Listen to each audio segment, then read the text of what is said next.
A forest inhabited by outlaws like Robin Hood. A place where frogs become princes. A table where no deer antelope play. If you, sir, if you're an absolutely striking young maid, feel home in these surroundings? No. I thought not. Picture, if you will, sir, this terrified but gorgeous young woman emerging from the forest's gloom. Imagine her relief as she spots the bear's place, rushes to its doors, and enters, for safety's sake. Sympathize with those luscious lips and that pert little nose as they discover porridge, bowls of it. Hiking makes one hungry, and after eating, think of how tired she would be, and how she might sit in a cheaply made chair, and how that flimsy piece of junk might break. Picture that, Your Honor.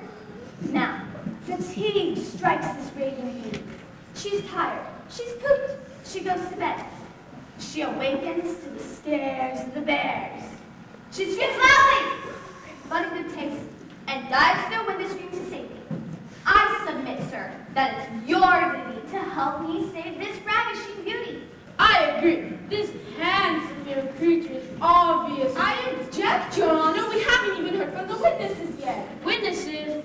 Oh, well, how many witnesses are there? 10, Your Honor, including those for the defendant. Okay, but make it snappy. I call Mr. F.D. Barry to the stand. Do you swear to tell the truth, the whole truth, and nothing but the truth? I do. Please state your name, address, and occupation. Forrest D. Barry, 2626, Yellow Brick Road, Sherwood Forest. I stick rock fires. I see. Now, could you please tell us what you and your family found when you came home from Mr. Roll on the 17th of June? Well, ma'am, me and the missus and little window. She's the baby of family just come back from the store. We found the front door open, a chair flattened, and porridge still on the table. Well, ma'am, I looks at my missus, and she looks at me and says, Mom, something's funny here. Ma says, you may have something there, Forrest. What then, Mr. Bear? What happened next? Well, ma'am, we heard a funny noise coming from upstairs, me and Ma did. So I looks at my missus, and she looks at me and says, Mom, after there's a funny noise coming from upstairs, leave the bathroom fan running? Ma says, no, Forrest, the bathroom's out back, remember? I then knew that was the fan, so I grabs my axe, sneaks upstairs to find this girl. Flopped out on the bed, snoring so hard the window curtain swings. Well, ma'am, she wakes up, and that green takes a run after a scream. Is that girl in this room right now? Yes, ma'am, that's her right there. Let the record show that the witness has identified Miss Locks. You may step down, Mr. Barry. I now call Mrs. Barry to the stand. Do you swear to tell the truth, the whole truth, and nothing but the truth? I do.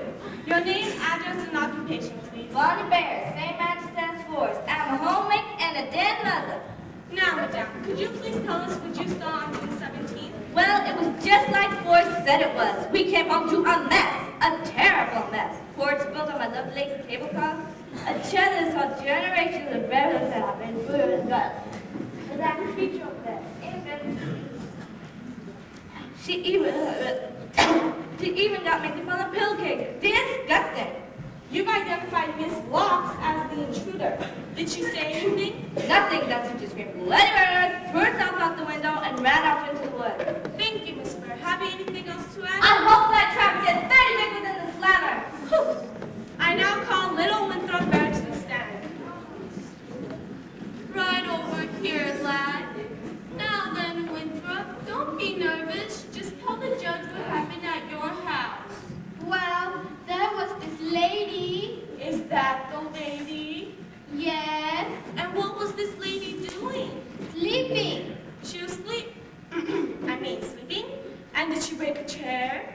Yes. And did she spill porridge? Yes. And it's naughty to spill porridge, isn't it, Winthrop? No. It's not naughty to spill porridge? Why do you say that, Winthrop? Because I hate that stinking stuff. Ah, yes. You may return to your seat. I now call Wilma Hazel to the stand.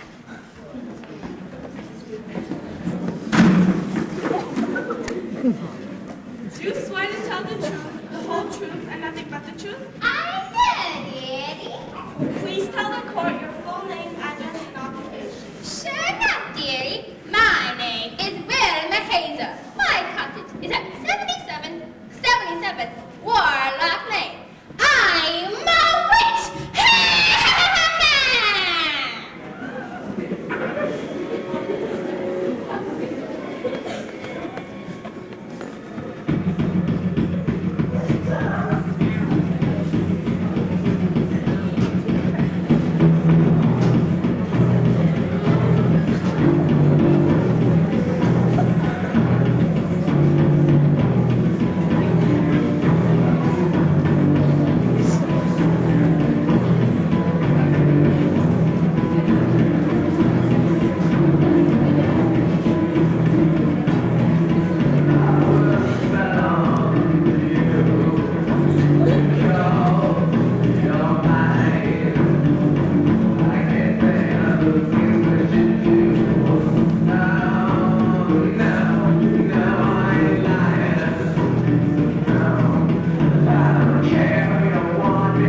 so, but do go on with it.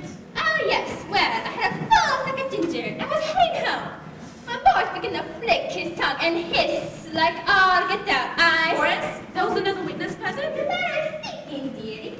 Boris is a giant lizard. My pet lizard. Boris heard a noise in the bushes. I thought it was a pixie or an elf.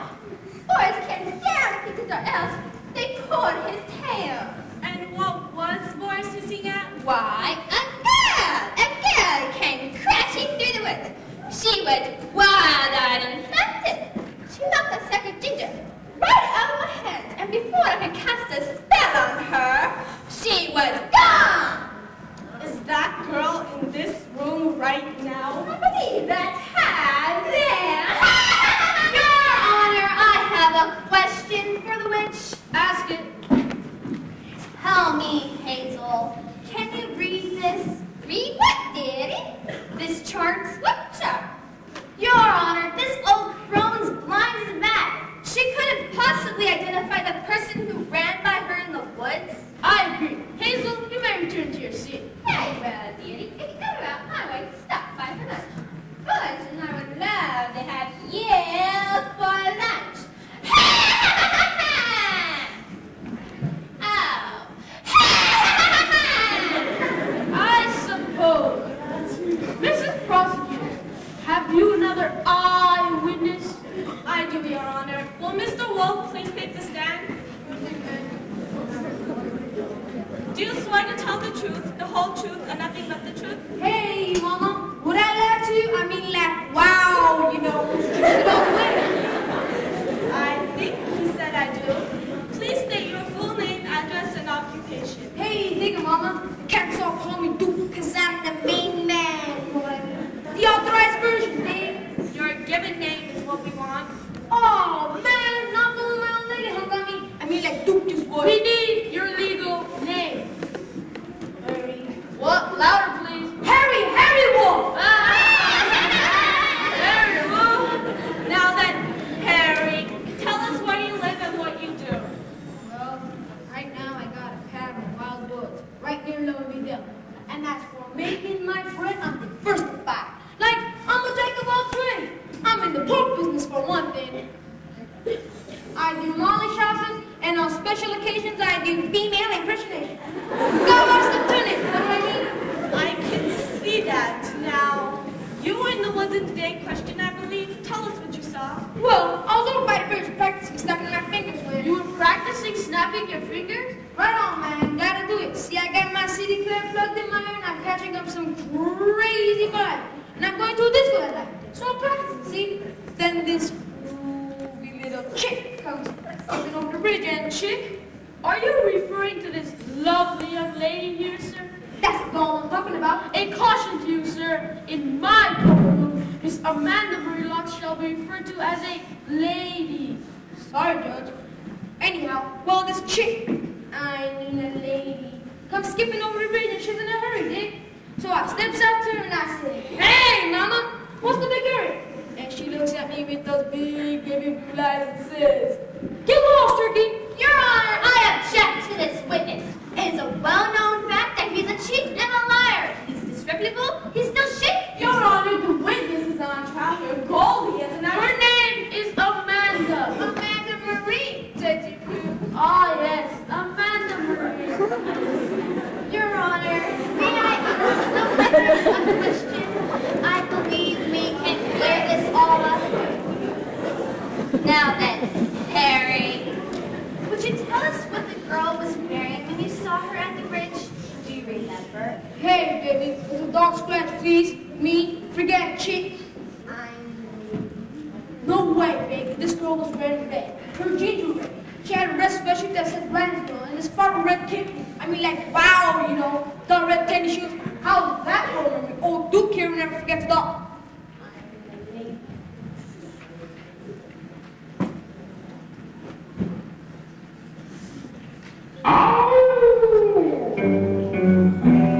Who's that I see walking in the woods? White Silver Riding Hood. Hey there, little Red Riding Hood. You sure are looking good.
Poison isn't her. Why didn't you call the police? Call the police? What? You know. The sheriff of Nottingham is attending a convention in Vegas. Try to find a cop when you need one. There's some truth in that, Grumpy, but could you please now tell us what you know about the mandatory locks in the event of June 17th? Sure, that's what I'm here for, isn't it? On the 17th, I left the mine early. I went back to the cottage, and just when I was about to open the door, I hear female voices. I figured Snow White has some friends into gossip, so I sneak in. That girl there, the girl they call Cinderella, were talking to Snow White. And did you hear what they said? Sure, I heard they said, you nitwit. What do you think? I'm deaf? They were talking about how well some soap product removes pore stains, and this Cinderella was flapping on about some dance, mice, pumpkins, the prince, and a stupid glass shoe. That girl's 3 bells short of low. But they did discuss porridge, you say? Are you still wearing earplugs from summer swimming? Didn't I say they were talking about removing porridge? Why don't you get an assistant? Grumpy, may I, Your Honor? Do dwarves eat porridge? Do lawyers have shingles? Of course we eat porridge. We do everything tall people do. Did you have porridge on the morning of the 17th? We have porridge every morning. Doc says fiber's good for us. In other words, everyone in your household had porridge that morning for breakfast, including Snow White. And therefore, the porridge discussion you overheard could have been about the clothes of anyone in your group, Your Honor. I believe that's all we need to hear from you, Grumpy. You may step down. Gladly. What a waste of my time. I could have been cashing my lottery ticket, and instead I'm here jabbering with lawyers about oatmeal. I assume that you are done with your witnesses, prosecutor. Madam Defense Attorney, have you any witnesses on behalf of your enchanting client? I swear, Judge Pooh, for such a handsome man with such an amazing legal mind, you do make a girl blush. Why, thank you, my dear. I do have 2 witnesses, Your Honor. Witnesses who reveal the strength of character possessed by mandatory law. And I'll call Claire Muffin to the stand.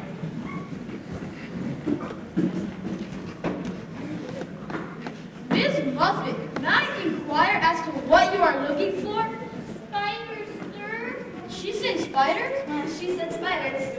Young lady, may I ask why you are hunting for spiders in my courtroom? Spiders scare me, Judge. They make me run away. Well, rest assured, miss, there are no spiders.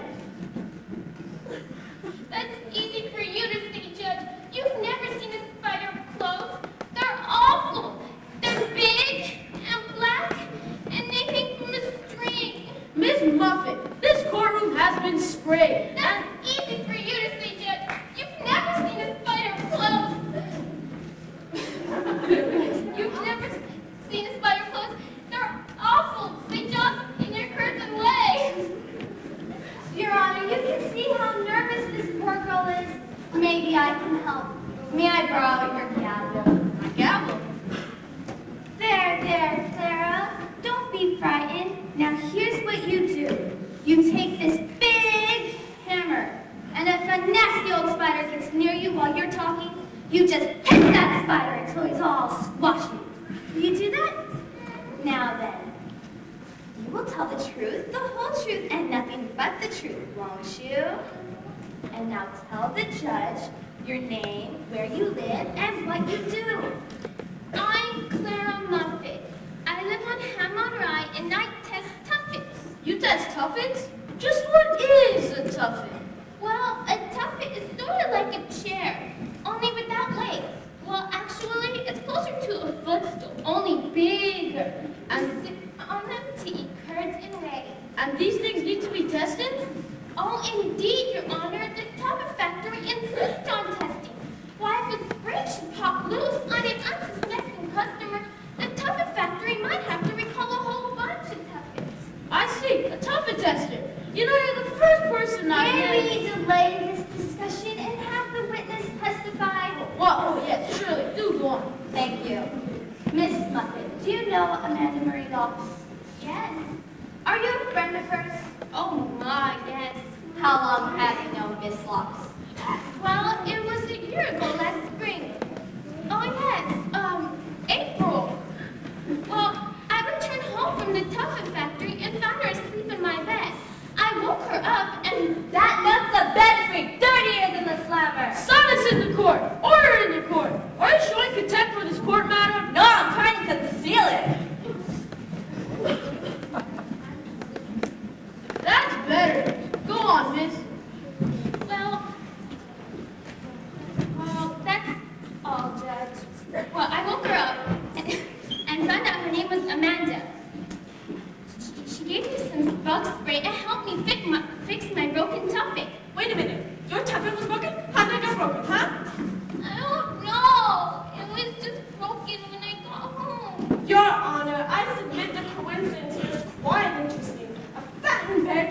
broken muffin cup. You're out of order, miss. Be seated.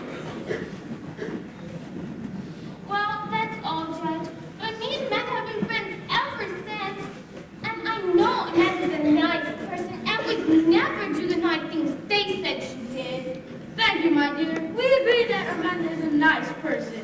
You may be seated. I want to call Jack Plum.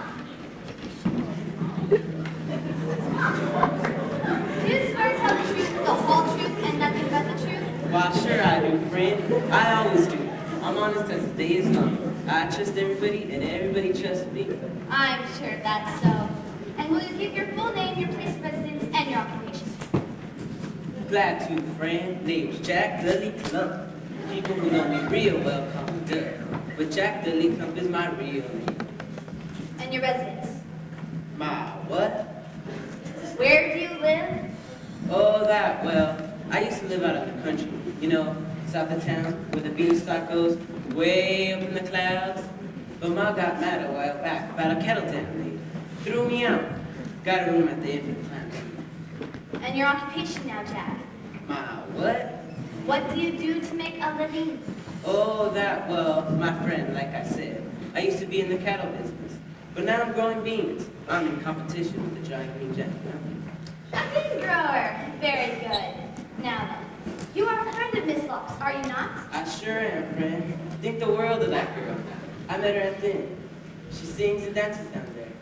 Actually, I didn't meet her at the inn. I met her in my room. I told you she was a tramp. You met Amanda in your room? Yes, sir, I did. Come up to my room about 4:30 one afternoon. I lit the lamp, and there she was, snoring away in my cot. I woke her up, we talked, and I told her my life story. Well, sir, when she heard about some of my business deals, she told me to go climb a beanstalk. Said she's never met anyone with a brain like mine. She sure is a good judge of people. Do you think Amanda Ray Locks could have done the illegal thing she was accused of doing? Not me, friend. Why, that girl's a gem, salt of the earth. Pretty too, ain't she, Judge? Your Honor, can't you see the pattern here? This Claude has just proven that. Claude? Claude? You, madam, dare call friend of Miss Amanda Relux and Claude? Counselor, you are treading on thin ice. One more false step and down you go. But Judge, I was only... You were only out of order. Be seated, madam. You may be excused. Your Honor, those are my only two witnesses, and while I believe the verdict is quite obvious, I would like to have my client tell her story in her own words. I now call the beautiful Amanda Marie Lux to the stand.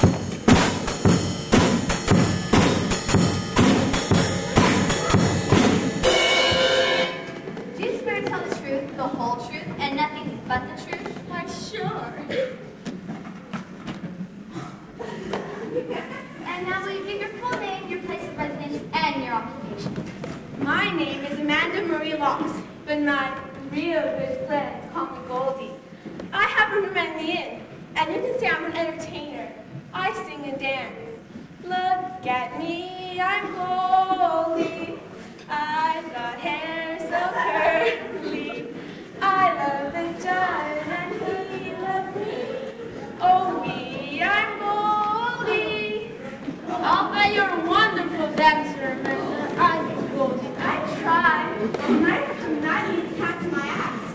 I let you do all yourself, Judge. Well, as a matter of fact, I do. I've been told that I'm real something to see on the dance floor.